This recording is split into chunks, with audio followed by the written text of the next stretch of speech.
everyone, welcome or welcome back. If you're new here, my name's Nina. I'm a life transformation coach, and here at this channel we talk all about mental health, personal development, and understanding our own psychology. If you're not already a subscriber, please go ahead and become one. We definitely want you to stay connected. And today I'm going to be answering a question that I got this morning, but honestly this is a question that I've gotten over and over and over, probably for the last year and a half or so. And it's very understandable, and the question simply is, how is it possible to enjoy life anymore? Or is it possible to enjoy life given everything that is going on? Or how can I possibly ever be happy again? And it may seem like a really dark question or a depressing question, but the truth is that it's a really very real question and something that many people are struggling with right now. And the truth is that there is a lot of unhappiness right now. In fact, I was just reading some research by the University of Chicago, very recent research, that found that Americans were the unhappiest they've been in 50 years. And I think that is very significant and very telling and very understandable given everything that is going on right now.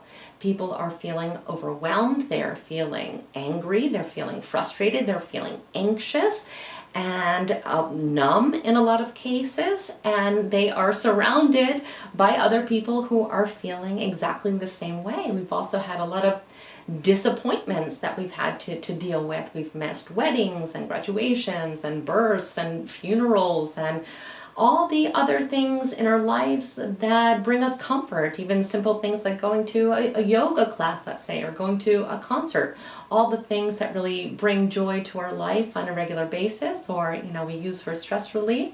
A lot of those things have not been available to us because of the pandemic. We're also being subjected to this barrage of negativity through the media, through the news, through social media even, because everyone's always arguing about the topic, and it's all anyone really wants to talk about because it is such a big issue right now. And so many of us are dealing with personal losses on top of that. So there's been sicknesses and people passing away and the loss of jobs and careers, a lot of, extreme financial stress. So it's just really a lot going on. And something else that I think that just takes a huge toll on many people is the fact that there is so much uncertainty. We know that human beings absolutely hate uncertainty. They crave, control and certainty in any situation possible. We crave comfort, and that's simply not available to us right now. So it's really all just weighing on our mind, body, and soul. But before we go any further, I want to answer that question. And the answer to the question is actually yes. But it's not a simple answer. And I also want to give the disclaimer that I certainly do not believe in toxic positivity. I don't believe in just putting a smile on your face and just stuffing down all your feelings and, trying to act happy. I really don't think that is the answer. Although I do believe it is possible to enjoy life again and to find fun and happiness in our life again. And that is exactly what I wanted to talk about today. In such painful and challenging times, however, we may feel that it is trivial or it's selfish to try to recapture happiness, and we may feel kind of guilty for even desiring to do so. But I really want to stress the fact that it is certainly not selfish to try to reduce suffering and to try to seek happiness again, because doing so is really just essential to our self-preservation, for one, and also for our overall mental health. So I think it's not only not selfish, but I think it's something that is very valuable and very important to do. So I wanted to go ahead and offer some encouragement as well as some suggestions on how we can actually achieve this, because we have no idea when the external world is going to change, when we are going to feel safe, when we are going to feel comfortable, when we are going to feel like this is all behind us. So that means that the shift really has to come from us. We have to be responsible for our own happiness right now. And so let's talk about how we can start to make this shift happen. I really think the first step in all of this is to acknowledge how we feel and to validate that. So I think a lot of people really struggle with this, especially if they feel that they didn't have a loss that seemed as significant as somebody else. But the fact of the matter is that this has been traumatic for everybody, and we've all had different experiences or different losses or different emotions concerning what has happened. So however you are feeling, it's valid, and we need to acknowledge how we are feeling without guilt and just kind of let ourselves express that. Get it out on paper, that's even better, but really get real with yourself about how you are feeling right now, because that's the first step in really, improving how we are feeling. We have to acknowledge how we are feeling in this moment. And like I mentioned earlier, I don't really think it is constructive to try to force ourselves to feel positive about what has happened, or to try to always look for the good in what has happened, especially at this stage. Yes, there are always positives that we can find, but if we're not feeling positive right now, it's not really a great idea to kind of force ourselves to feel positive. We want to be real about how we are feeling, open and honest. We don't have to share this with anyone else unless we choose to, but again, acknowledge how you feel. The second thing that's helpful is to take breaks from disturbing content. And this is something you've probably heard before, but I cannot stress to you how necessary this is. This is something that can be incredibly overwhelming, and we are getting it from all sides. So it's not just us having the news on, it's everybody talking about it, and then it's everybody talking about it on social media, and everybody having a strong opinion about it. We need to give ourselves breaks from this. It is way too overwhelming, and it is way too negative, and humans are not designed to take in all this negativity 24/7. So we need to take breaks from it. We need to unsubscribe to anything that it is making us feel upset, or especially when something is making us afraid or angry. And certainly we need to stop seeking out information that, enrages us further. So if we know that this is a sensitive topic for us, we don't want to be looking at blogs and reading about this endlessly. Get the facts, get what you can, get what is necessary, and move on. It is affecting our mental health more than you can possibly imagine. The third thing that we need to start doing is enforcing boundaries, and that means being honest with the people around us if what they are saying is disturbing you or bothering you, or if you really just can't take talking about it every single day at the workplace, let's say, or maybe you have a relative that always brings up a specific topic, and that can be very disheartening and very stressful, especially when you have a different opinion. And I know it can feel very difficult to be assertive, especially when it's not your nature or not something that you are used to doing, but it's something that is incredibly important, because people usually cross boundaries because they don't know they are there. So it's important for us to let people know, hey, it makes me feel a little bit uncomfortable talking about this at work, or telling a relative, I understand, you're very passionate about your view. I have a different view, so it makes me a little bit uncomfortable. So perhaps we can discuss this at another time, or, I think we've all said what we needed to say about this, and we'll agree to disagree, or whatever it is. But we have to put those boundaries up, and we have to make other people aware of the boundaries. And usually you will find that once you set those boundaries, people really do respect them for the most part. Most of the difficulty comes from them simply not knowing that you have one. The fourth thing that we can do is to do way more physical activities. Get physical, exercise, go out for a jog, go out for a walk, dance alone in your kitchen, whatever it is. But when we are moving, that really increases our dopamine. We're going to feel a lot better. It's going to relax us. It's a great stress reliever, and it's a great distraction. It's something that automatically makes us feel better. And a lot of people don't really associate exercise with feeling better, but usually the negative feelings are thinking about doing the activity. Once we are actually doing the activity, we usually enjoy it, or we at least enjoy how the activity makes us feel. So if we can push ourselves when we are feeling upset, when we are feeling anxious, to go out on a walk or go running or swimming or whatever it is, you're going to notice that you feel better almost instantaneously. And if we really incorporate this into our day-to-day lifestyle, we're going to feel better overall.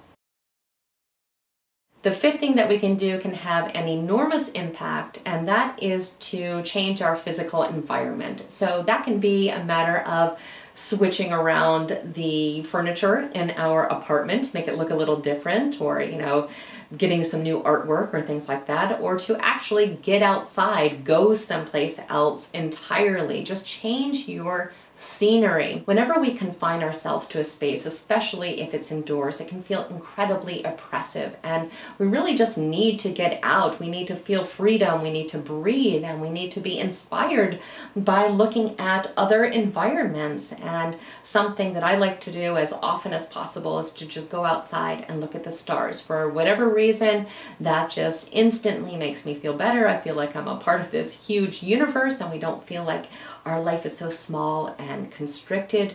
But anytime that you can change your physical environment, it is good, whether it be going out for a drive or going on an actual vacation. But take any opportunity you can to change out that physical environment, and you're going to notice that you feel a lot better. The sixth thing that we can do is to start to reincorporate some of the things that we've had to put on hold this year. A lot of times we don't realize how heavy it is on our soul to give up the things that we enjoy. We feel like a piece of us is missing. And it's time to figure out ways to reincorporate them in our life. Maybe it's not going to be the same. Maybe some of these things are still not safe to do. But are there ways that we can reincorporate the idea of them back into our lives? So for me, for example, one of the things that I miss the most is live music. It's something that really just makes me so happy. I'm a musician. Music is so inspiring to me.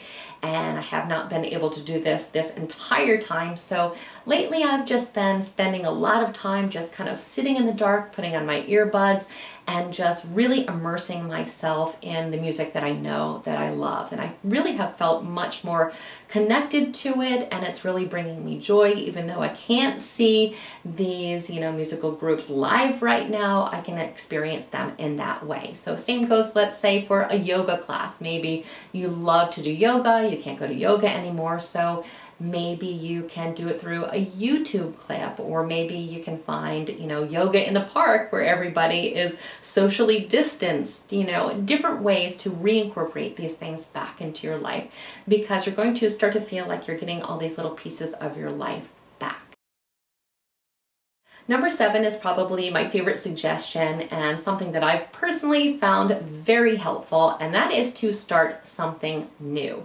I think this time is really associated with a lot of loss. We feel like, we've had to say goodbye to so many things. But why not turn this into a time when we can really explore something new, give ourselves something new to think about and to explore. I'm sure there are so many things on your bucket list, things that you've always wanted to try, or maybe it's even starting a business, a side hustle. Maybe it's a hobby, learning an instrument, writing that book you've always said that you wanted to write. Whatever it is, now is the time to do that, because we can think of this time as exploring new possibilities and building something new, rather than feeling like it is saying goodbye to the old. Number 8 is really essential to both our mental health and our happiness, and that is to connect with others. Relationships are such a key part of our life satisfaction. And again, I know that there are limitations right now, and maybe we can't really connect in the ways that we would like to, but we still have to connect. And in a lot of cases, we are not doing so because we don't really love Zoom calls, or text messages don't really feel as satisfying as meeting someone in a coffee shop. But the fact of the matter is that we still have that need. We must connect. So if you've been really putting these relationships on the back burner because of everything that's going on, that is understandable. But please know, the more we invest in our relationships, generally the happier we tend to be.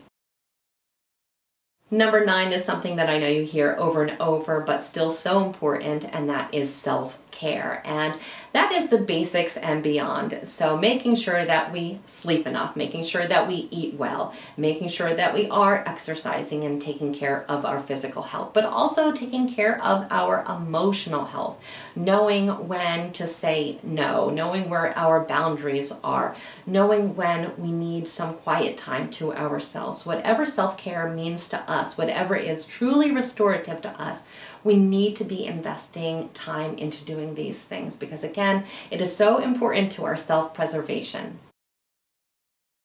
I feel that number 10 is way more important than we give it credit for, and that is to lighten the mood, to find things that make us laugh, and to make fun a priority in our life again. Yes, fun is important to life, and human beings should be having fun. It is part of our nature to do so, and I know we feel in a lot of cases now that we're out of practice. We don't even know what would be fun. So we have to put some time into it. We need to think about what could be fun right now and to make that truly a priority. Rewatch the movies that you know made you laugh, or watch a stand-up comedian on Netflix, or call someone that you know you always have a good time when you talk to. But think of ways to have fun again. Ask yourself, how could I enjoy life again? What would make my life more fun?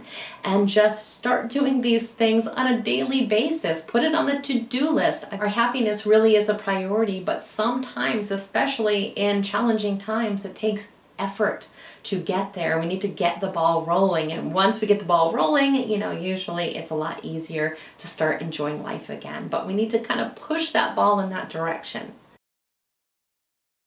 Number 11 is to remember to take breaks.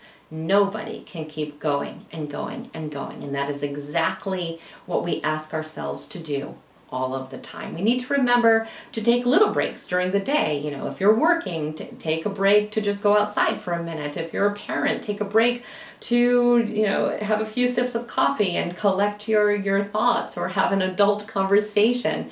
If you are able to go on vacation, take a break from everything. Or if you have half a day off, you know, spend it in bed reading a book, drinking a cup of tea, whatever makes you happy, but take breaks. This is an incredibly overwhelming time, and we need to remember that we are human beings and we have limits. We have limits to how much we can handle mentally. We have limits to what we can handle physically, and sadly, most of us really ignore those limits.